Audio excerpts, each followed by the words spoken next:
Hello everyone, Øystein Hansen here. I'm just making a short video about a bit more long form content I made in the debate about DRep compensation.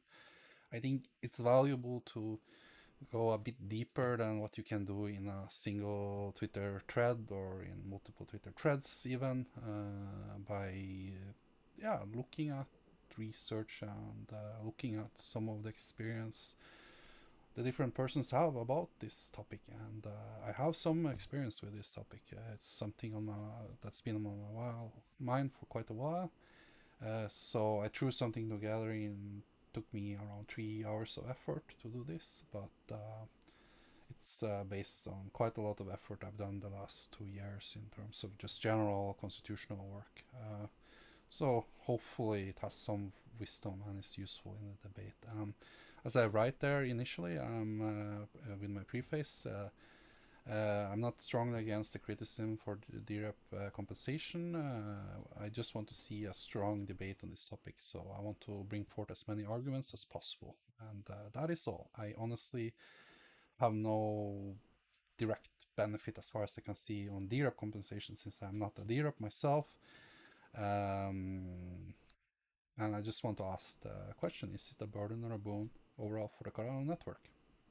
The first thing I want to premise is I believe that economy, or in general using resources for something, is just like a force of nature. You cannot expend some effort without getting some compensation. Like, it's the basis of everything. Energy doesn't disappear, it needs to come from somewhere and be turned into something else. And it's the same really with economy, at least the resource aspect of it. So when a DRep expends time and effort, that time and effort has to be reflected in some way, in some form of compensation or some form of force back at that time and effort spent. So just like a river that will find ways to flow, if we don't have some form of direct compensation for DReps, there will be indirect ways of compensation. Examples of this could be that I support this project and I help you with this vote and I get this influence.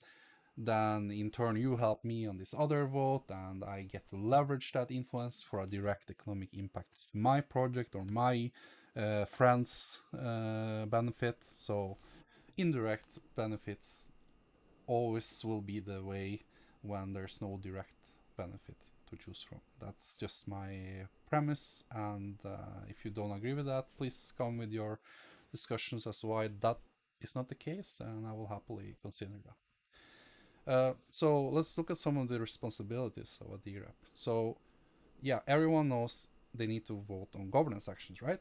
That's it. But I mean, they have a really heavy responsibility. They can be the difference between an effective budget of 200 million ADA instead of a less effective spent 300 million ADA budget on the same problems, just by the effort and time spent by DReps deliberating. And this is a great example of it. Adam Dean discussed, like, do we really need, let's say, 3 million for DRep compensation? That's fantastic. That is exactly the job of the DRep, and he spent some time and effort to give some reasonable good arguments. He's a fantastic governance thinker as well, and that really showed that DReps, if they spend the time and effort, they really actually can make a more effective governance system that actually has direct economic impact on how we spend resources.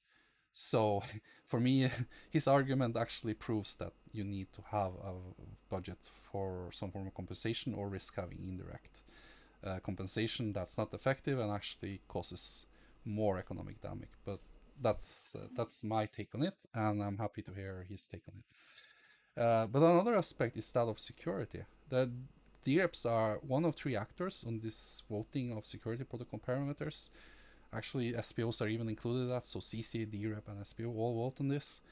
But the thing is, like, if you can bribe or somehow indirectly affect their time and effort spent, or that their time and effort is not rewarded to a level of degree that gives them enough knowledge to actually vote on this effectively, then we have a security weakness in the protocol. I think everyone would see this point if you think it really true. It doesn't have to be through rewards that we gain this level of security, but certainly we will have a lot of more resilience if we diversify the set of DReps. So this is a premise like to the basis of like even proof of work. Like if you have miners in a single location, they're way easier to shut down. If you have DReps from one or two regions of the world, they're way easier juridically to shut down, and they're way easier to influence than if it's a more diverse set of DReps across the world. So this effect means that DRep diversification has a direct effect on the security of the protocol itself. So that might be something we want to invest resources in to ensure that there's sufficient time and effort for a sufficiently decentralized number of DReps. And yeah, and just by these barriers of entry to being a DRep, so not everyone can afford 500 ADA to register as a DRep. Not everyone can afford to give away for free time and effort. They might need that time and effort for putting food on the table, if you understand. Uh, and we lose so many great minds if we don't encourage and invite those people to the ecosystem. And we lose resilience, and we lose the best solution, and we lose efficiency in terms of how we vote on budgets. This is my opinion. Um, and finally, it creates less competitive pressure. So the fewer DReps we have from the same regions that all can afford to sustain themselves without getting resources from the blockchain itself, the less competitive pressure we have, the less good ideas we have, the less resilience we have. And as we have seen with the multi-role systems of Cardano blockchain, um, if you give incentivized roles, they tend to give even unexpected positive effects. So SPOs are rewarded for producing blocks and by how much delegation they get as well. I'll just close this here. So imagine this for DReps. So we can start to imagine the various roles the DReps may play if there were competitive pressure for rewards on the Cardano blockchain. It could be, for example, that they could afford to have a whole organization that can gather documentation and support for new projects in regions currently underserved by Cardano. It can create tremendous economic impact for Cardano by this. They will have this knowledge body that are able to process governance action and then submit for example, budget proposals. Or for example, for discussing the economic impact of other people's proposals for various regions. So it also encourages like this third safety check in blocking catastrophic governance actions. SPOs, there's actually many examples of SPOs because they are given resources for the time and effort spent. They actually have time to also test and do test network, and they have several times prevented catastrophic upgrades of the hard forks when the hard forks were not ready to be implemented yet. And we could easily imagine a same type of situation for DReps. If we have competitive pressure, we have sufficient rewards for the time and effort, they could avoid, for example, proposals that give catastrophic effect for security protocol parameters. Another thing I wanted to bring forth in the debate is that some of the debate goes about there's a lack of research. Well, yes, there's a lack of research directly by IOG on directly Cardano on Cardano governance, but there's so much rich literature on social choice, and computational social choice is something that fits very well with Cardano governance. It's kind of beautiful. It's showing with mathematical proof, and it's very advanced at the same time as it's very simple once you understand the proofs. But it's something I'm still keep going back to. I discovered this book some years ago, and I read it every time I have a better understanding of math. I start to understand the concept in that book more and more, and it's really powerful. For example, it discusses strategic voting, and it shows through math some implications of this. And and it shows that strategic voting can in many cases be seen as manipulative voting, and it introduced this concept of strategy proof when you can mathematically show that you cannot manipulate a vote, for example. Really cool concept. Uh, but it also discusses more like general and something I can bring forward to this debate without going into tons of math that maybe it will be hard to understand. It was hard for me to understand. It's still hard for me to understand some of the concept, but uh, it shows, for example, some of the direct consequences of strategic or manipulative voting. It causes a psychological effect with a bad equilibrium that if someone expects a third outcome to have a poor chance, they will manipulate and not do their honest vote, and this can be seen as a form of price anarchy. So it has some negative implication that's touched upon by some IOG research actually in another article, and it creates a lack of information. We will never know if a popular third alternative would have been chosen if strategic voting excluded or manipulative voting or bribery voting. And it, more importantly for the Carano ecosystem, it creates this like disenfranchisement of unsophisticated voters. So any voters who are less informed on strategic voting may end up casting less effective votes. Over time, this creates wasted effort. A lot of energy goes into manipulation of others, and it's a tragedy of the commons. Everyone will be better off if nobody spent the time on this manipulation, but individual voters are still better off manipulating. And the moment you don't have incentives, then indirect incentives, such as, for example, bribery, or for example, as I discussed earlier, manipulation, like I vote this way if you give me a favor on this. And thirdly, just like we know that this vote will fail because there's not sufficient interest for it from the people of this region because they're not well represented here. So we will strategically in this way. It creates ineffective results, honestly. Um, and this relates to DRep compensation. So two premises I suggest that honest voter instead of strategic vote will cause the best economic outcome of the governance action on the Cardano network because it creates less wasted effort and less effective voting. And then compensation for DReps might encourage honest voting if the compensation is related to the outcome of the governance action. And this is the tricky part, and I fully acknowledge this, but like if it's not related to it, then many will just also take the compensation on top of bribery. So it's a real problem, but it's also very much a problem not to incentivize, as far as I can see it. Some alternatives to explore to avoid strategic voting could be, for example, more randomized rules. Like you could have like a selection of who gets to vote on what. Then it becomes really hard for a single actor to manipulate the other, and for everyone to know what the likely other vote of others would be, so they will vote honestly instead of thinking what would be the strategic right thing to do in that situation. Um, then you have control and bribery. There are positive outcomes to bribery in the strict sense of a mechanism of distributing a benefit before a vote outcome to influence the vote. So many vote campaigns have been run on bribery. Um, but the overall effect of bribery is quite negative. It does not promote effective governance, as any action with resources can influence the vote to be what benefits them, and not entirely of the Cardano ecosystem. If voters start to be aware of the fact they might avoid the whole voting system entirely and it will gradually decline into a less effective governance system. It makes barriers to entry hard for new DReps, as the bribery is likely to target DReps with high influence and make them collude, as it's simple to keep secret and not to be held accountable.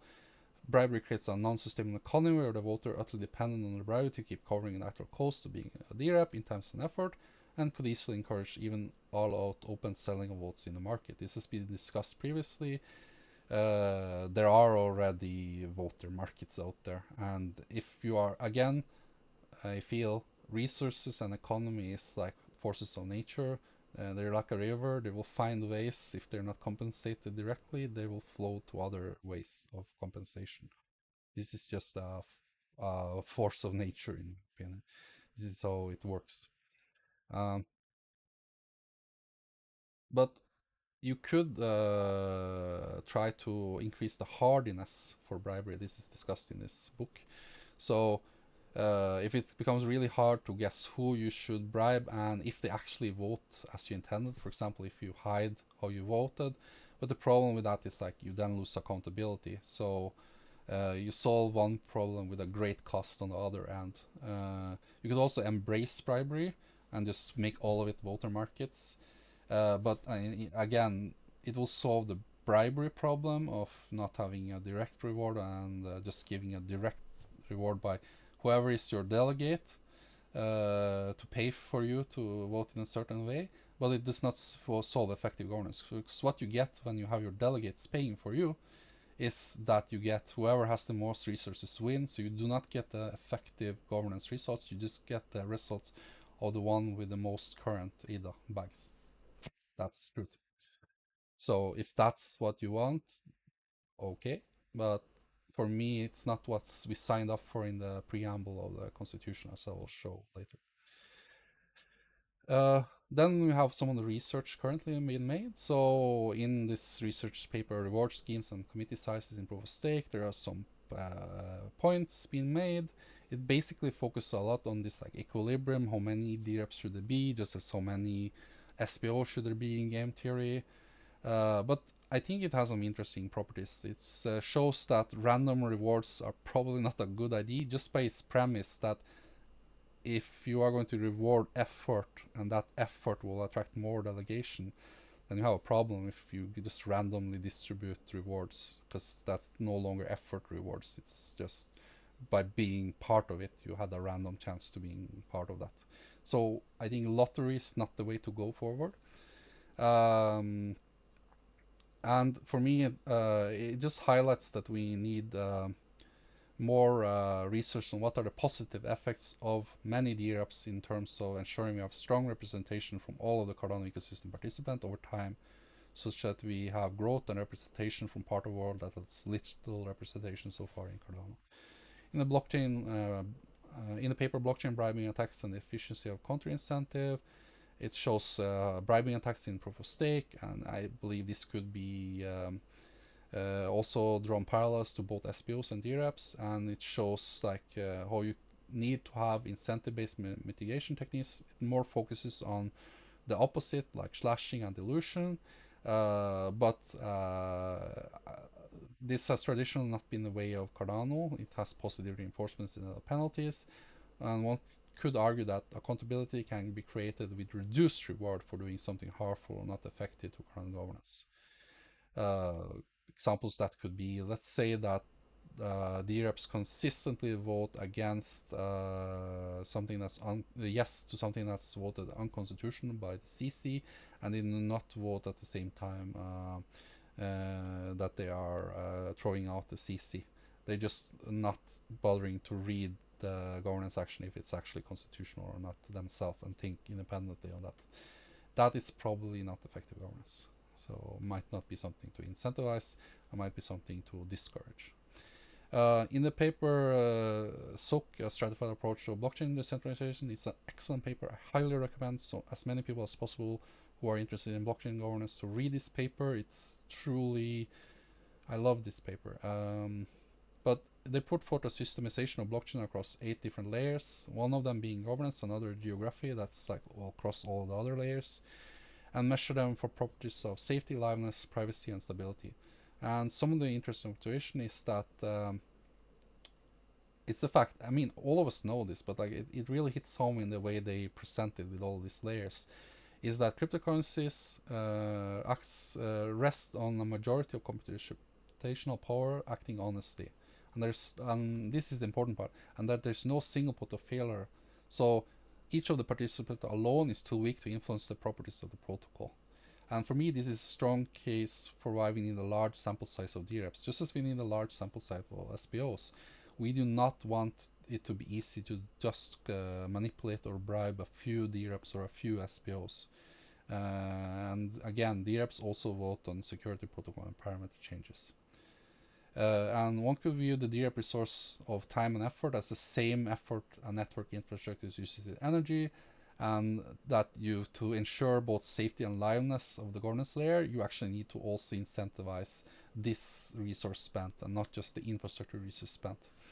And we need to have this honest majority among those who spend those resources. So again, highlighting these two problems: manipulative vote and bribery votes. Uh, so you want to avoid that, and you want to have an honest majority. Um, and it seems also to acknowledge this social choice theory. It mentioned Arrow's theorem, among other things, and acknowledge that we need also game theoretic considerations. And I agree with this paper on this. It also raises this concept of self-healing, so able to recover from a temporal adversary takeover. And I think like liquid democracy is such a key aspect of self-healing in governance of Cardano. We can quickly react with delegation, but honestly, arguably this really just rests on there being an honest majority. If we are unsure if the other DReps act honestly, and we only can investigate, like let's say I know my Norwegian community, I know this DRep votes with his heart and with true intentions, and he's not bribed or anything like that. But the system as a whole has holes for this and has potential for other DReps to be voting in a way that's more strategic or even bribe. Then you lose a lot of this self-healing aspect, because you cannot quickly change to another DRep because you don't know. You don't know for sure. Maybe you are delegating to the enemy, someone who wants something truly bad for the blockchain. Um, And again, like it also mentioned this like long-lasting probability on geographic distribution. This is not something new. Like even in proof of work, like if the miners concentrate on where it's cheapest for energy, then that's a weakness. That's a legal resilience problem. And the same would be said for DReps. Like again, they're just another expenditure of resources, time and effort. If that time and effort can only be spent in Europe and United States because those people have sufficient salaries to do this work on their free time, then we have less legal resilience. I'm simply stating objective facts here. That's the truth, and we should make sure we are legal resilient. And then I wanted to show that there's so much other rich research, and I gave 3 examples of that. So there's a metadata paper, so a systematic literature review on blockchain governance is such a paper. It gives various insights from all of the other papers it studies. That's what the metadata study is all about. It aggregates data from other papers. In this case, it was like 40 papers or something like that. But in any way, it gives insight, and that insight is something that can be transferable to Cardano blockchain as well. Um, and it shows that usually blockchain governance papers judge across dimensions of decision rights, accountability, and incentives. The Cardano blockchain can be viewed as defining decision rights in its constitution, holding the actors accountable through liquid democracy and the tri-party system, as well as the efficient use of resources through the budget process. And while incentive currently are only found directly on the protocol level for the SPOs. So we are kind of lacking there. It's also important to ask questions of why blockchain governance is adopted, the why of governance on Cardano governance as well. And one thing I would like to highlight is this aspect of fairness, ensuring social order, where all stakeholders feel they have a say in the decision-making process. Again, this is something aggregated for a ton of other blockchain research paper, and it goes time and time again. They want this fairness. That's part of the blockchain system. Um, so if voter actors are not seen as voting honestly, this whole fairness system breaks down. Another cool thing that's very seldom discussed, and I've picked up from this paper, is like termination clauses. So what happens when you need to orderly shut down a blockchain, or for example a layer 2 that failed as an experiment? You really need that honest majority also in these cases, because when there's dwindling resources, and it's so easy then to bribe as there's fewer of the resources, then very easily you will have situations where a powerful actor gets the last of those dwindling resources closing down, and the others get nothing. There's so many examples of this, and it's often known as the rug pull. So again, a robust governance system with a diverse set of actors helps prevent this. It's not foolproof, but it helps make more voices heard so that, for example, if something fails, you actually can have an orderly shutdown of it. Another research paper, Adaptive Governance for Blockchain Networks, SNR, discusses the concept of legal resilience and such biological concepts such as adaptability. And one could easily view this as lens of DRep, when if you have a low legal resilience or adaptability, if you're concentrated in one or two geographic regions, you could also argue that the blockchain itself loses competitiveness in terms of governance layer if it's less adaptable over time, and if you have a varied set of participants, just as in nature, if you have a varied set of that race, you are, or that species, I mean, you are more adaptable to the environment changes, and we need that. We need to have the full width of the human experience, all of us, and from various regions across the world, to give us as adaptive governance as possible. In the research white paper, Governance of Blockchain System, Governance Often by Distributed Infrastructure, it goes into the nitty gritty of all of the details. It shows like that you have various forms of governance by infrastructure, is one of them, and you can look at this from the inside or the outside, looking in on this infrastructure governance. So inside governance itself is like these hard-coded rules. Usually they are less flexible. Think of this as like Cardano blockchain guardrails. They're coded in a certain way, and we actually need to hard fork to change them. So there's less flexibility there. Then you have this like outside view. So for example, the constitutional laws are an example of that. They have more flexibility, but they require knowledge to be able to interpret them in an efficient way that gives good outcomes. If we have a set of DReps who are not as knowledgeable as they need to be, then this flexibility is a burden, not a boon. But if we have some system acknowledges enough capacity of knowledge and encourages that from various actors in the DRep participation system, then we actually have a boon instead of a burden. No, this is just a small sample of a rich body of research paper on governance, both general and related to blockchain, that is out there. And I believe that this argument that there's little research is at best something that should be viewed through a more nuanced lens. And you can relate this to the constitution itself. Like, what is our intent with this like delegated approved constitution that had 95% approval rate and currently looks very much like it's going to be ratified? It reflects this already in Tenet 4.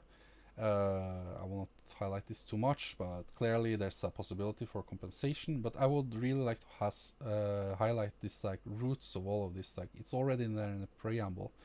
In the very first sentence, it relates to the ambition to improve economic, political, and social system for everyone, everywhere. And then you have this like concept in the second paragraph, like unbiased processing, and we have this concept of a robust and dynamic governance framework. All of this is mentioned in the preamble. And I would argue that if you don't have incentives for DReps that's out in the open, you risk having biased processing, you risk having manipulative vote, you risk having strategic voting, you risk having basically briberies. And we also have a less robust and dynamic governance framework because we have less participant, less resilience, yeah, and less adaptability. And I will also end it with like, I acknowledge weaknesses. So for example, Intersect as an organization distributing these rewards, that might be a bad idea.